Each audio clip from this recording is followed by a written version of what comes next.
Hello and welcome to the New Thought Men's Podcast, where we explore what it is to be a healthy spiritual man today. I'm Eamon. It's great to have you with us.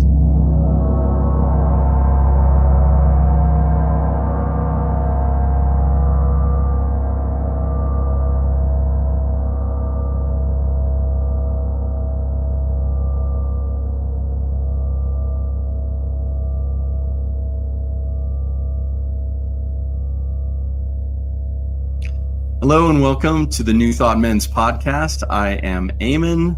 Welcome. John Waterhouse is with us today. John, so great to see you. Welcome. Thank you, Eamon. It's good to be with you.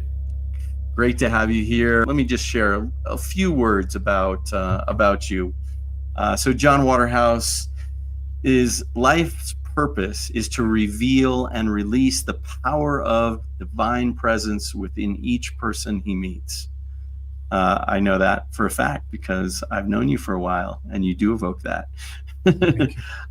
So for nearly 30 years, John served as a founding co-minister with his wife, Reverend Dr. Barbara Waterhouse of the Center for Spiritual Living, Asheville, North Carolina. His commitment to leadership in our spiritual movement called John to serve as the dean of the Midwest campus of Holmes Institute. And so many other, there is a whole list of things that you have led here, John. So I'm just going to thank you for stepping in and being a part of this deeper expression of the science of mind and spirit philosophy and the New Thought philosophy. It's not an easy thing to say, yeah, I've been a spiritual leader for 30 years. Of a group of people. And so I think that's where I'd like to start the conversation today is just what are the different, let's start at the beginning. What are the different kinds of leadership? So, I mean, we've got business leadership. We've got someone who's working for more of a spiritual leadership. We've got someone who's leading their own life or someone who is leading or co-leading their family, leading a group of people. So many different scenarios. I think we're all called to be leaders in our own way. But why don't we start there? What do you think about? Share some of your wisdom on leadership in general. What I want to start by saying is this is an interesting conversation, spiritual leadership, to have with you in particular, Eamon, because you are a spiritual leader, and you've demonstrated that again and again by the way you've touched so many lives, so many men through this work that you do, and what a difference that has made for so many. And that's your being a leader, and you do it well. And I'm just honored and blessed to have you in my life. So thank you for all of that. Thank you, brother. And to the matter of being a spiritual leader, I think that we can all see ourselves as spiritual leaders without question. Because somewhere in our lives, it's required that we touch hearts and lives, that we stand as a model. And I believe that being a model is exactly what we need to do. And every time we have that opportunity, we should step up and do it. Yeah.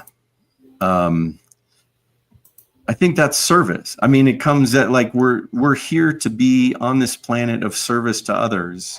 And for me, I guess, and I'm guessing for you as well, that is, and for a lot of us maybe, that are leaders in this movement is we desire to make the world a better place. And so we step up into these roles that, I mean, even for myself, I'm an introverted person. I would not have chosen if someone would have said, you're going to be a spiritual leader someday. I'm like, I'll take a pass on that one. Thank you. Some of the best spiritual leaders I've ever known are introverts. And that's because you work it out inside before you bring it to the outside. I'm a severe extrovert, and sometimes I learn things about myself after I say them. So I think you're in a much better position to be a spiritual leader than I am. I mean, I've been prone to say things I shouldn't have said. where introverts tend not to do that. So don't see that as a downside. It just means that you have to be willing to stand up and say, how about this? How about we move in this direction? How about we consider this in our direction? Or as I listen to everyone, this is what I'm seeing happening. And when you do things like that, you're leading. You simply are. And as long as you keep it in a context of your spiritual principles, then you're a spiritual leader. It doesn't require that you be in a pulpit. It doesn't require that you be in an elected position. It only requires that you have something to say, and you say it in a way that people can hear you. Yeah. Communication is a big part of leadership, for sure. Absolutely, without question. In just reflecting on my own life, I created 3 businesses from scratch and ran them for most of my adult life, and in my field of construction, and was grateful to make a good living doing that, and helping people transform their house. And but those forms of leadership were definitely different on a construction site, as you can imagine, than in a group of spiritually minded people. So it was more directive, task-oriented, completion kind of stuff. And it's so interesting because having done that for so many years, and certainly, experienced all aspects of leadership in that, of being successful at that, and also not being successful at that, and pissing people off, and learning from all those experiences, I think has really grown me a lot to then move into a place of being a minister and being a spiritual leader, because those are 2 very different animals. And don't get me wrong, there's always going to be tasks that have to be done, but I think there's a different inclusive experience or expression of being able to communicate, and the nuanced ways of communicating a job site, a construction job site, versus a spiritual community, for sure. Well, and you can be a spiritual leader in either of those environments. Yeah. One thing you do is, though, especially when you have a small organization, is you recognize that some of what you do is leadership and some of what you do is management. They're not the same thing. Yeah. And when you're handling tasks, you're being a manager, or you're being a worker. And when you're supporting an outcome that includes other people, you're being a leader. Mm-hmm. So most of us switch back and forth, and it's a dance between being someone who is creating a vision, someone who is listening and learning from someone who is doing tactics to make something work out. Mm. Those are real different parts of who we need to be. Yeah. And the leadership comes from wisdom. It comes from our willingness to listen and to be present with other people and to create a vision for where we're going. Mm. And the part of you that created the vision of a business was being a leader. But the part of you of climbing up on a roof and making things happen with that is part of being a manager, or part of being a task-oriented member of a team. Yeah. So but it's a mix of things. You're doing all that almost at the same time. Yeah, it is. And later in my life, I was able to bring more of the inclusive spiritual orientation for the most part, to my businesses. Of course. And it definitely shifted things too, which was great, which also got me into leadership, and encouraged me to do that just through my own life experience, because I am a visionary person. Like I definitely get a clear vision in my mind and in my heart, mm-hmm. and then just want to see that outcome, want to see that happen, whether it was for remodeling somebody's home or now, helping guys, renew their own lives and come to a new place. So let's switch gears a little bit here and maybe talk about some of the key practices for leadership of what are the things, and we do a lot of this in men's work, in counsel and everything. But what are some of the things that that guys can practice that'll support that leadership ability in coming out of them? I think it starts with listening, because if you don't have a context for where people are, and if you're trying to get them motivated and create an outcome, and you really don't know your audience, you've heard the phrase "read the room." It's important for leaders to know who they're talking to and to understand what the challenges are for those individuals in their lives, so that you see how you apply the outcome that you're seeking. You listen and you learn from people. And if people are presenting things that are contrary to where you are, I think one mistake that many of us have made, and some of us still make, is to not be listening, but to be trying to frame a response before you really hear what they're saying. Yeah. And I've seen people do that. I've done it myself. It doesn't work well. You need to really earnestly, sincerely listen to what people are saying. Then they know you've listened. And then there's a possibility that they will follow you, that they will hear what you're saying. But if you can't do that, then you're just whistling in the wind, and you're not going to get the outcome you're looking for. Yeah. Yeah, absolutely. Being present, being in the now. We highly recommend that in general, but especially as a spiritual leader. Yeah, absolutely. I think especially listening skills, and communication skills in general, are so helpful if you're a leader. If you're a leader and you're not actively kind of practicing and pursuing wisdom around kind of listening, around communication, then that's something that will up-level your leadership almost immediately if you start to engage in some of those practices of how am I communicating to people? How do I improve those skills? And as I mentioned before, the perfect place is that we get to practice is a men's group or a women's group. We get to practice by listening. We get to sit in counsel, and we get to hear the stories. And especially for us, like you said, as spiritual leaders, we're holding that high vision. And so New Thought men's groups are all about that. It's not only active listening and sometimes reflective listening, but it's about seeing the truth of the person and knowing the truth of the person. Absolutely. And allowing that wisdom to shine forth. That's the spiritual element of it all. That's the deepest spiritual element, because in a secular environment, you still have to listen. But from a spiritual perspective, you have to remember who you're working with, who these people are that you're leading. You have to not see them as less than. You must see them as those that are the presence of the divine, equal to you in every way. I think that one important part of spiritual leadership is to stay out of judgment, to not be finding fault in the people around you, to understand their positions.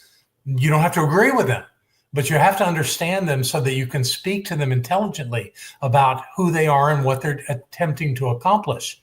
In fact, every time I've motivated people in that regard, I've done it with using their words and their ideas. Because they understand that and they resonate with that. And when you hand that back to them, you're actually creating the outcome that serves everybody. One of my spiritual teachers would say that I do two things. In one hand, I hold a light up so that we can see clearly. And in the other hand, I hold up a mirror so that you can see who you are. Now, to me, that's leadership, because it's not all about the leader. It's about the group. It's about the individuals in the group. And everyone focuses from that position. We can be in ministry, which is where I am. We can be excellent speakers. We can dazzle people with our spinning of words. But if we don't know who we are, if we don't know who we're speaking to, it can fall flat, or it cannot move beyond standing at the podium. Yeah. And when that happens, you're really not being an effective leader. You're simply teaching concepts or presenting concepts. And as Holmes said in the conclusion of the Science of Mind textbook, is that it's far easier to teach the truth than it is to practice it. Yeah, it's in the practice, and really, I think for me, the modeling of it, like as best as I can, being the flawed human experience that I am and having, and to try and come from that divine spiritual experience and be that, but just knowing that, hey, I'm a neurodiverse person. I have my whole life, I've fallen flat on my face many, many times. I am not afraid of failure because of that. And so I'm grateful for that teaching. Like, I got a ton of F's in school. And what that taught me is just, okay, persistence, and that is not the judgment of me as a human being. That is simply how I performed there. And finding out then after the fact that I was neurodiverse and had challenges with dyslexia, to be able to look at that and reframe that in a different way. But I think to be able to lead by example, and even have and share those spiritual, those challenging fall in the face moments, because we all have them, can be beneficial, can be helpful as leaders to say, hey, I'm struggling here, guys. Like, I've had to say that quite a few times during the summit. We've been creating, like, my strong suits are not do the copy, read the copy, write stuff. I'm good at it in some respects, but when it comes to that very detailed task stuff, that's not my gift. And so I've slowed down the process at some points in creating the summit, and and yet it doesn't stop you from achieving what you're here to do. Yeah, you accept that you may fall down, but you know how to get up. Yeah, and you move forward. And when you do that, it's going to work, and people will notice. And you speak very openly about your dyslexia, and yet you don't see how that impairs your ability to touch lives. Yeah, because you know what you're good at, you do that, and you support the people around you. I see that consistently with you. And those are signs of leadership. That's the way to model leadership. And I've said this before, but I want to say it again, is it's important not to be in judgment of the people around you. Yeah. To know that even when they make errors, or when they do something that seems inappropriate, that you don't find fault in them. You help understand, you seek to understand why they are the way they are, what they do, and you encourage them in ways to move forward. Yeah. And even in ourselves, when you create blocks when you judge people, and we just don't want to do that. Our modeling is to keep it inclusive and to keep people close. Yeah, including ourselves in that. Like, absolutely, top of the list. Kind to myself in this. Still working on that one. I'll let you know when I figure it out. We're all working on it. But it does bring up a great point that I'd love to share, in that, what we do here in the New Thought Men's community is we have group agreements, right? And the first one is safety. Creating safety and building trust. So without safety as a spiritual leader, another one, confidentiality, speaking clear communication, self-care, and then lastly, the greater knowing. So those are our core ones. And then there are a bunch of practices and skills, like you said, non-judgment, taking responsibility and ownership, being authentic, being honest, being respectful, compassionate. All of these things that we do to create the environment for everyone to be authentic in that circle, and to be able to be our authentic selves really speaks to the level of safety in the room and the safety in the circle.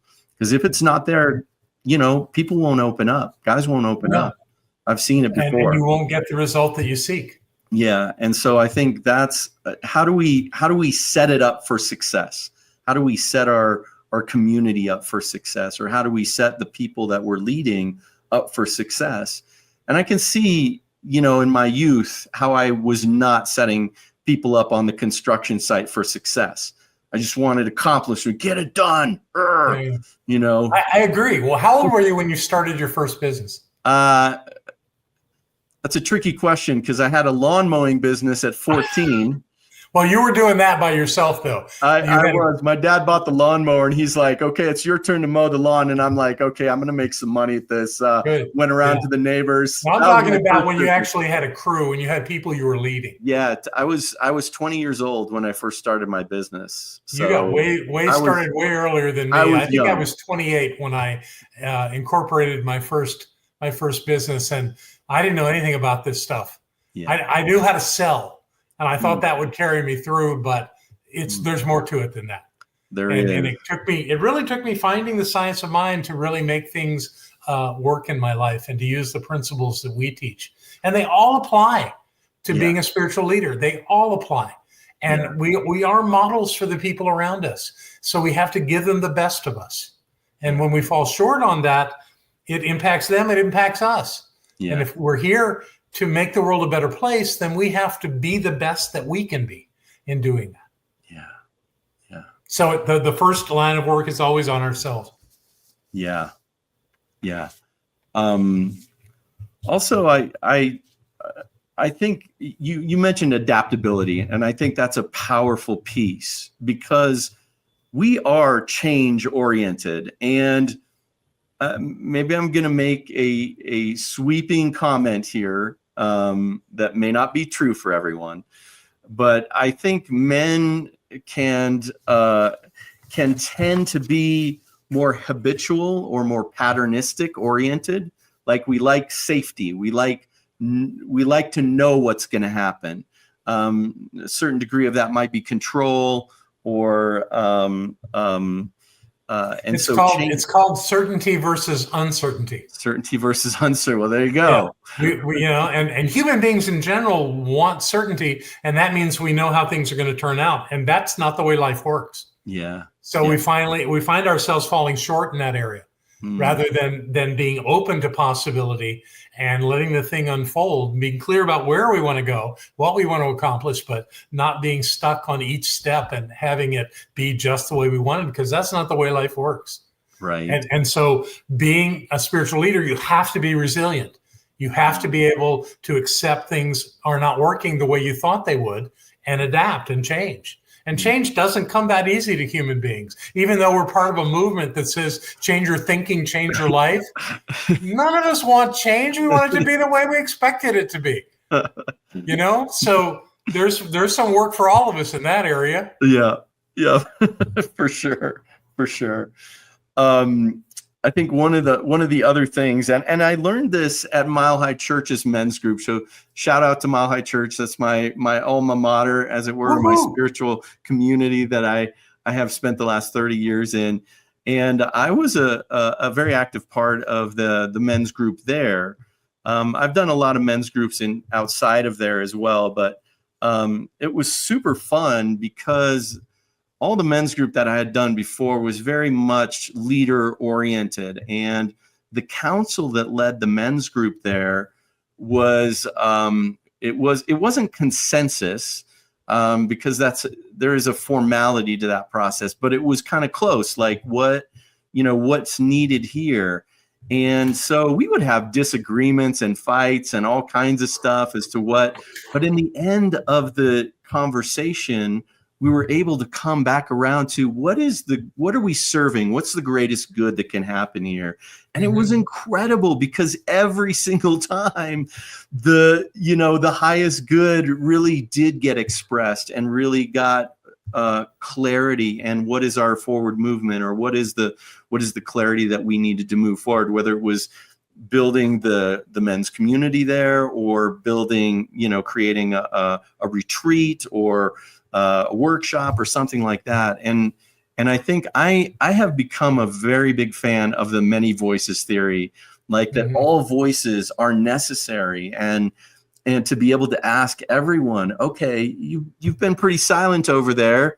What is yours?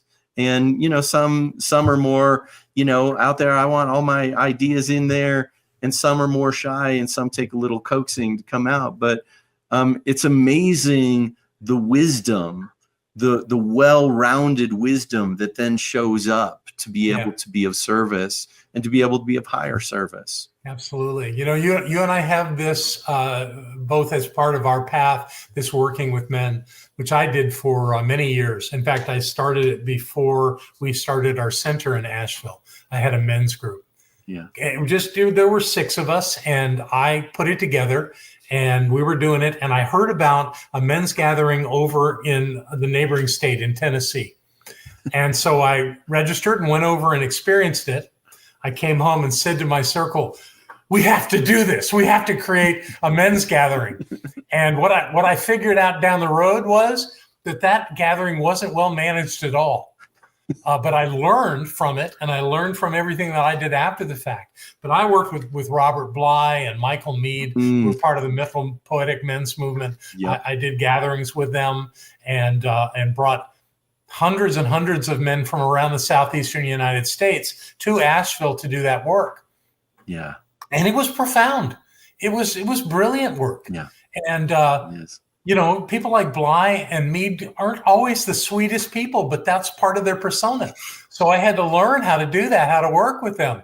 And it was fascinating work, and I grew so much from it, from being with all these people and learning how to make sure that every voice could be heard, as you talked about. Yeah. That's a key element of leadership, is to include everyone, to be inclusive. So I totally understand, and I have great respect for you, having been on that path myself. Yeah, me too. I mean, the mythopoetic tradition is what I came up in, and a lot of you're right. Bly was an ornery old dude for sure. He was like, mean to me a couple times. He's just hilarious. But he was a no nonsense guy, and he's like, hey, I don't have the patience, I don't have the time, like I'm here to speak the truth. And to a certain extent, that is us, like to be maybe gentle about it, or sometimes not gentle about it. Some people need awakenings in different ways, and I know for me, I need to hear it multiple times. Yeah. And oftentimes I need a slap in the head too from the universe. I try and get away from that these days, but sometimes it still shows up. And well, my best way of working with people is to ask them questions. Yeah. And one of my big questions when somebody's in the middle of their story is, how's that working for you? Yeah. Just realize this isn't the way you need to be going to get where you want to get. Right. Reconsider that. Yeah, absolutely. So let's talk about, some of the challenges or things that might hold us back from leadership. I think there's a few things that I can relate to being new to being a spiritual leader. I just became a minister, 3 years ago, so I'm still in the early phases. You were a spiritual leader long before you got a ministerial license. What's that? I say you were a spiritual leader long before you ever got a ministerial license. Oh, thanks, John. Yeah, I've definitely been involved in leadership with men for a long time, and I love it. And I've also seen some of my elders and some of my mentors really struggle in just having the pedestal effect. Like I think there's a part of us, and this is Jungian psychology, there's a part of us that wants to project not only our negative, traits on whatever politician there is of the day, or, whoever it is that's in our, that isn't doing it right in our view, but also the golden side of us. So there's the shadow side, but there's also the golden side of us that we project as human beings onto other people. Oh, he is such a great leader. I could never do that. Or I could never be like, I could never talk in front of, I can never, anytime. And so we tend to put those people up on the pedestal, which ultimately requires us to then knock them off the pedestal as exactly. well. That's why I am never comfortable on a pedestal. Yeah. Never. Don't do that to me. One thing I did in Asheville all those years that I was there was, and I have 3 doctorates, but nobody there called me doctor. I didn't want them to. I asked them not to, because I wanted to be their equal. Yeah. I wanted them to be my equal. I didn't want hierarchy, because I think hierarchy is part of that thing. Yeah. I wanted them to love me the way I love them. Yeah. So don't play that game of somebody's better than somebody else, because that's a lie. Yeah. We're all on this path. We're all finding our way. Yeah, absolutely. There's nobody that's 90% spiritual or somebody No, that's 110% spiritual. We're all 100% spiritual. we are, and that is who we are. Yeah. And when we recognize that first in ourselves and then in everybody else, it does create an equal playing field. Yeah. Yeah. Where everyone can contribute. Everyone has something to bring to the table. Yeah. And it's a leader's job to see that and to bring it out. I think there's other, and trying to work with myself on this of like being out there, being seen. I mentioned that I'm more of an introvert. So like there is this part of me that has sort of held back, and I'm slowly growing into, being more comfortable being out there and being that. But I think for each of us, there are those things that are like, I wouldn't want to be a leader because of this. And believe me, I had a long list before I went to ministerial school. Mm-hmm. And I'm like, okay, Spirit, you want me to do this? Help me find the way. And, there's such joy in it to be able to support and to be able to be a part of something that's so profound and so powerful. And for me, I feel is so needed right now. Mm-hmm. The men's movement, supporting men in these changing times, as well as women's circles and supporting women in these changing times. We all need that support of community. We all need that support of counsel. We all need that experience of being able to step in and lead a circle, right? Hey, let me practice today. I want to practice my leadership. Can I lead the group today? I'm going to do the opening prayer. I'm going to lead the council. I'll set up our discussion, and then I'll treat us out, and I loved it because in my own personal men's group that I was part of for 25 years, the Moonbellies, we had a saying: this is a leader-full group, not a leader-less group. Very nice. I like that. And that's the truth of it, is because we're all really practicing our leadership skills. We get a practice in our relationships. Sometimes that goes well. Other times it does not. We call it a practice because we're all seeking to do it better. Right. And those learning lessons that we get to have, and how do we make those easier on ourselves and especially on our community? Indeed. I think that's an exciting piece. That's great. The leadership path in New Thought. So we're talking specifically, and you talked really about being a spiritual leader, being a minister, and what that's like and the experiences. And just really appreciate you sharing your story in that. And it's so beautiful. And we all get to be leaders in some level if we want to in this movement. Volunteers, practitioners, coaches, ministers, be on a leadership council, be on a board. There are so many ways to give back to our spiritual community. And I know so many people that have done so much of that, myself included. I know you were a practitioner. I was a practitioner for 12 plus years before I became a minister. And it's all helps, I think, prepare us for that next step of leadership. And so just even practicing by volunteering for something, to lead something, lead a group, lead a men's group or whatever. But just some thoughts on maybe bringing forth this leadership and the service, stepping maybe into leadership a little bit more in our own lives. Share some of your thoughts on that. I think the idea of spiritual leadership is a lot like purpose. It doesn't have an endpoint. It's a constant state of finding our way and learning and adapting and applying what we are learning. And I don't think that really we're ever complete with that until we say we are, until we take our last breath, perhaps. But as an ongoing thing, I don't think any leader should ever think they've got it all figured out. And certainly that's the way it's been in my life, is that there are always new things to learn, new ways to apply. And to me, the bottom line is the lives that we touch and the way lives are changed because we've chosen this path. Yeah. And I see that in your life. I see that in my life.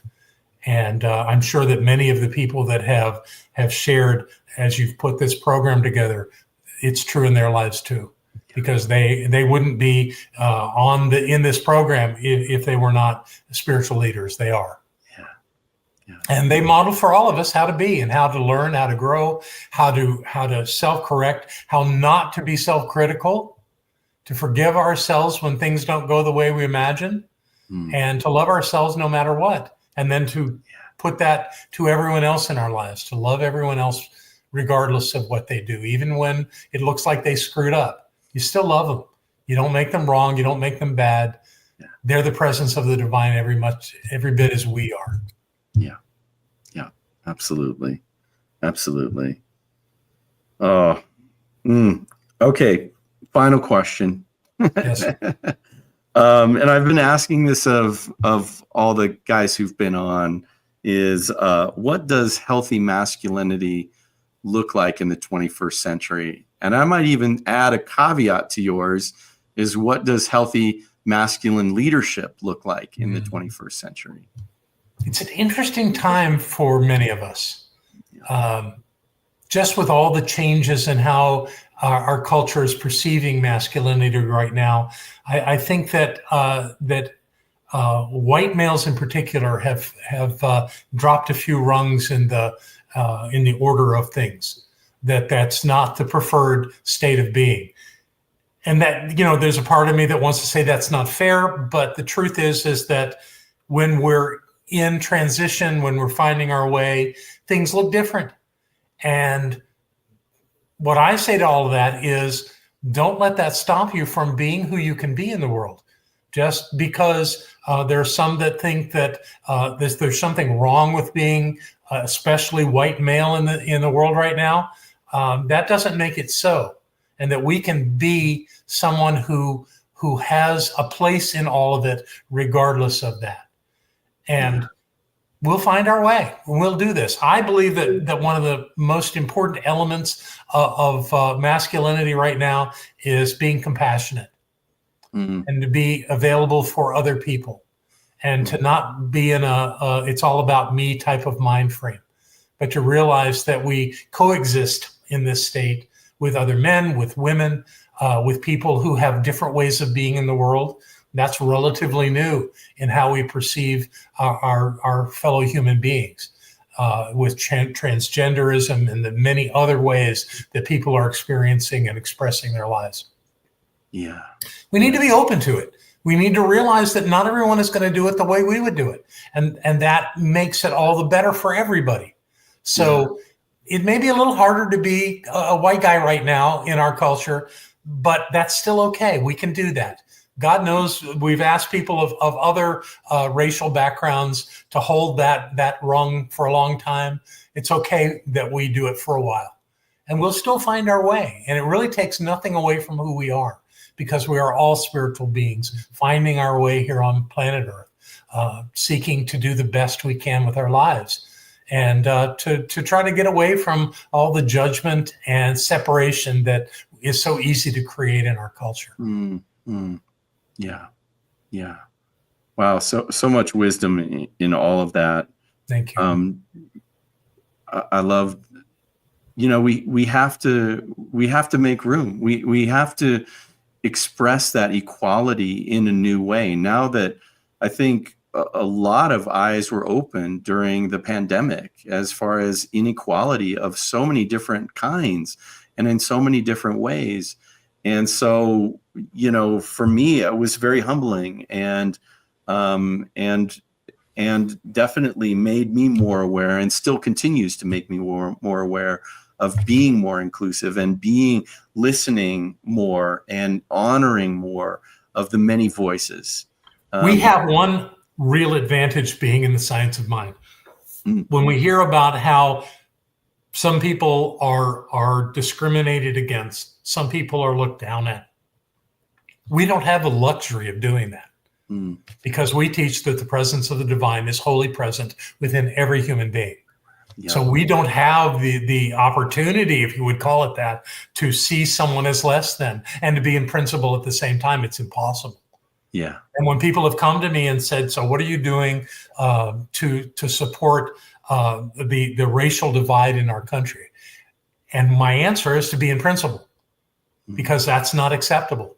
Yeah. That's not the way we do this. And it's not that always it's the other person that suffers from that. We suffer from that if we play that game. Yeah. We fall short. We don't get to see the elegance that exists in so many people around us.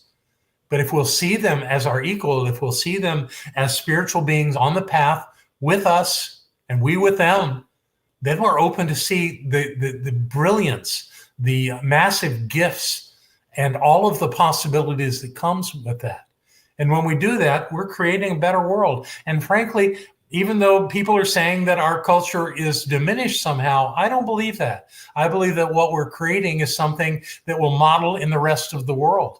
Yeah. Yeah, I agree.